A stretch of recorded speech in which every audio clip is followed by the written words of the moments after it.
কত ভুল আপনি করেছেন, কত অন্যায় আপনি করেছেন, কত পাপ আপনার হয়েছে, কত মিথ্যা আপনি বলেছেন, কয় ওয়াক্ত নামাজ ছেড়েছেন, কয় লাখ টাকা ঘুষ খেয়েছেন, কত যৌতুক আপনি খেয়েছেন, কত মিথ্যা আপনি বলেছেন। আপনার পাপ যত বড় হোক, যত বিশাল হোক, যত বেশি হোক, আল্লাহর দয়ার পরিসীমা তার চাইতেও বড়। আপনার পাপ, আপনার অন্যায়, আপনার জুলুমগুলো যদি হয় খালের পানির সমান, বিলের পানির সমান, আল্লাহর দয়া সাগরের পানির সমান।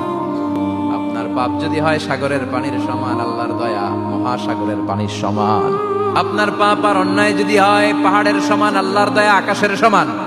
আপনার পাপ যদি হয় আকাশের সমান, আল্লাহর দয়া আরশের সমান। ও আমার গোলাম, তুই তোর নিজেরে যত বেশি ভালোবাসিস, তার চেয়েও আমি তোরে বেশি ভালোবাসি। তোর বাবা মা তোরে যত বেশি ভালোবাসে, তার চেয়েও আমাদেরকে বেশি ভালোবাসে কে? এজন্য আল্লাহ ডেকে বললেন, গোলাম আমি যে তোদের কত ভালোবাসি তোর ধারণা নাই। চোখের পানি ছাড়, গুনার কথা স্মরণ কর, তওবা কর। তওবার মতো তওবা করলে সব গুনাহ মাফ করে দিতে পারে কে?